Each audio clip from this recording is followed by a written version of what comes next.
I've got a little present for you here. It's a book. It's a book, and on the inside it's written, if you'll hold the microphone I'll be able to. This is teamwork in operation.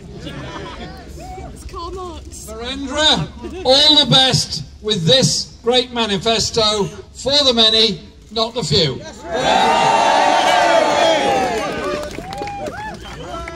Friends, thank you so much for coming here today. I'm sorry if we kept you waiting in the rain. We've done a very large number of events, and in every town and city we go to, we obviously want to meet as many people as we can and understand and work with the diversity of every community. So this afternoon I've been into the mosque, I've been to the Gurdwara, and I've been talking to people of all faiths and indeed of no faith at all, because we're a community that comes together in support and respect for each other. This area has stood up for those principles as long as I can remember, and it stood up against those that sought to divide us, the far right, the racists, and all those that would bring division to our community. There is only one answer. There is only one answer to those who seek to divide us. We unite ourselves even stronger every day. And so this election campaign is about the future of all of us. I was very proud to be in Bradford on Tuesday morning to announce our manifesto, to launch our manifesto for the many, not the few. Because this election is about the future of everyone in our society. During the last 7 years, public sector pay has been frozen. Indeed, that's meant that those who work in our vital National Health Service have had a 14% pay cut. Those who try to keep our social care system going are struggling, as more than 1 million people are not getting the care they need. Those who teach in our schools, do their best for all of our children, struggle too, with supersized classes, with increasing pressures and less money in order to run the school properly. And head teachers being told, collect the money from the parents at the school gate so you might be able to keep some of the teachers in work. And then, particularly in London, you look at the housing crisis where thousands, tens of thousands are living in insecure private rented accommodation. Families unable to make ends meet, the benefit cap kicks in, and they have to move out of London or move away from the communities that they've lived in all their lives.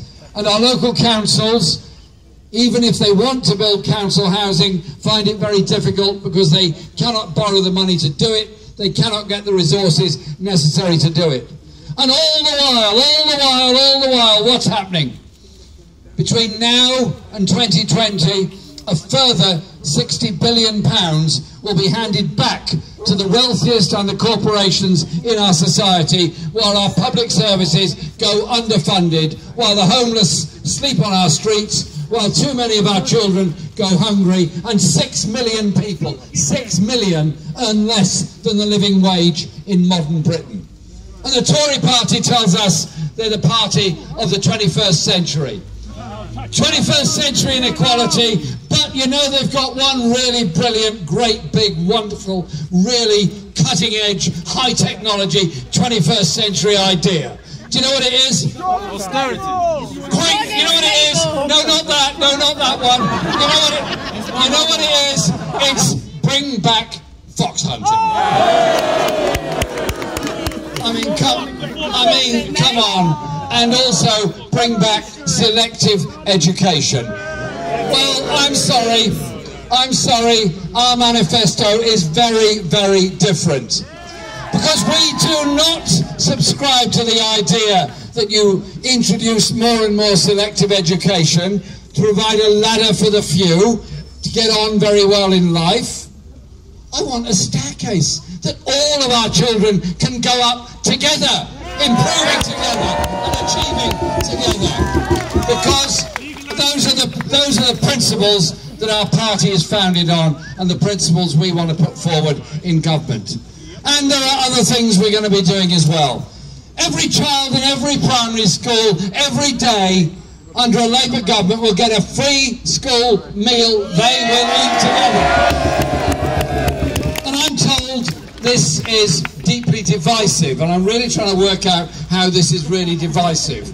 Because what I'm suggesting is that when children go to school, they go to school together. They go to school to learn together. They go to school to learn to live together. They go to school to learn each other's strengths and weaknesses, achievements and disasters, and they help each other out. And so, if every child sits down at lunchtime together to eat together, they talk all these things through. It's far better than dividing them up between those that get a free school meal, those that bring in sandwiches, and those that get something else. I want them all to do things together, and we pay for it through a tax system that is fair, so that the very wealthiest and the biggest corporations pay, so that we can all benefit. And then, later on, we want our young people to achieve, to be able to go to college, to do A-levels, to do apprenticeships, and we will reinstate the educational maintenance allowance to ensure that there is no discrimination against those who want to go to college. And too many people are now being deterred from going to university, frightened of it, because they will leave university with a debt often of over £50,000.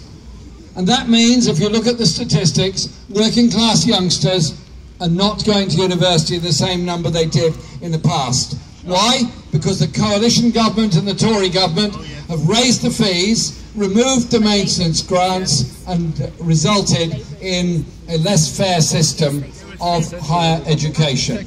John McDonnell, our brilliant Shadow Chancellor of the Exchequer, and will be the Chancellor of the Exchequer, and as you know, the candidate and MP for Hayes and Harlington, he's worked it all out, and we've all worked it out. We are going to abolish student fees in university. And in our manifesto, there is so much more that we want to achieve. There are, as Virendra quite rightly pointed out, massive inequalities in health across our society. If you took a bus, there's a nice bus over there actually, it's called For the Many, Not the Few. If you took that bus from, say, a place called, say, Windsor and Maidenhead, I think you're all aware of where it is, and you drove all the way through this wonderful city of ours, all the way through London, and you came out at the other side in Essex, you would, if you measured it, go through big changes in life expectancy. If you live in Windsor and Maidenhead, you might be better off. You'd probably live longer, you'd have less illness. The further you go in to the more crowded, poorer areas, the shorter the life expectancy, the higher the rate of illness and all the problems we face, and that would go all the way through. So we have these health inequalities because of housing, because of stress, because of the changes that are being proposed in our health service. And so I am utterly determined to do a number of things. The first is the principle of a national health service as a human right, free at the point of use. Naibavan's great legacy to all of us. But it's under threat and under pressure at the present time.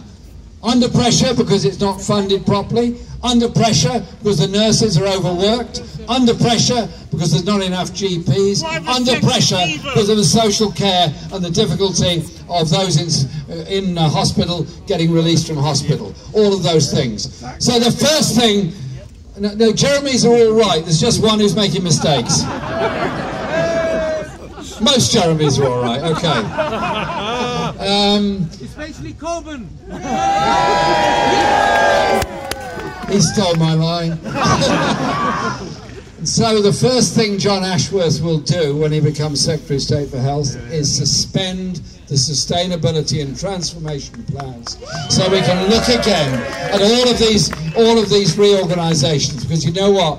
All over the country, everywhere you go, there's these competitions between Telford and Shrewsbury, competitions between Milton Keynes and Bedford, competitions between Worcester and Redditch, competitions between Ealing and Charing Cross, and so on, all around the country. It's not a sensible way of doing things. Let's be planning sensibly in our health service to make sure there is an A&E department within reach of everybody, and hospitals don't operate in competition with each other, they work together with each other. That surely has to be the right way forward. And I've mentioned social care. We will properly fund social care and make sure those million people waiting don't have to wait. But there's also another crisis which doesn't get mentioned so often, but I feel very, very strongly about it. There's a good crowd of us here today. During our lifetime, a quarter of us are going to go through a serious crisis, mental health, stress, and we'll be alone and in a very difficult place. Too many of our young people have taken their lives because nobody was available to help them, and they didn't feel able to talk about it. One thing we can do as a crowd is actually stop the jokes, stop the stigma, stop the isolation of those that are going through a mental health crisis. Yes! And the second is to make sure there is a properly funded National Health Service that will give real parity of esteem. It's a thing that Labour won when we were opposing the Health and Social Care Act. You might say it's the best thing in the Health and Social Care Act. We will keep that bit of the Health and Social Care Act. I can't say the same for the rest of it. And we will do that because I believe very strongly that we as a society have to face up to supporting people, whatever the situation they're in. There's so much in this manifesto. I won't read it all, and I won't ask Virendra to read it all. But essentially, what this manifesto does is offers something different. Either we go forward in a country where the gap between the richest and the poorest gets bigger and bigger. More and more people end up sleeping on our streets. More and more people go through deep stress in our society, and even people, at the moment 6 million, work for less than the living wage. And at the other end, there are so many elderly people living in poverty and in isolation. So we will protect the triple lock, but we'll also look at the issue of pensioner isolation and poverty. But our programme is also about economic development. It's about investment. It's about infrastructure investment. It's about sustainable energy and industries. It's about all of those things. At the moment, Britain invests less than any other country and achieves less as a result. We will introduce and set up a national investment bank that will be funded sufficiently for every region of Britain. Every region will get a fair allocation of capital investment so that we have a stronger economy at the end of it. And we'll pay for all of this, not by increasing tax, national insurance or VAT for 95% of the population. We will ask those with the broadest shoulders and best able to pay a little more, that the rest of us might live a little better.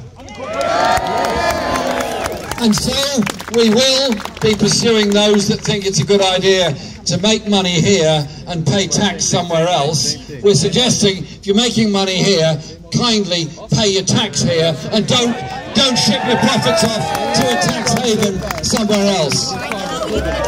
But it's also about the kind of world and society we want to live in. I've spent my life campaigning for social justice as a union organiser, even visiting Ealing Hospital as a union organiser back in the day. But it's also about how we look at the rest of the world. I want a foreign policy that's based on peace, based on justice, based on democracy, based on human rights. And I'm determined that will be the basis. And that we will adhere to all the international agreements on emissions, pollution, air quality and climate change. So we won't be a country that pours filth into the sea. We will be making our seas and rivers even cleaner than they are, but also making sure we're not exporting pollution by bad trade agreements with others. I am very serious that we want to be a government that works for the many, not the few, and works for the world, not the few, and works for a good and cleaner environment. But this manifesto is also about the chances and opportunities for the young people of Britain. 2 million people in the last 2 weeks have registered to vote in this election because they want their say. The vast majority of those are young people.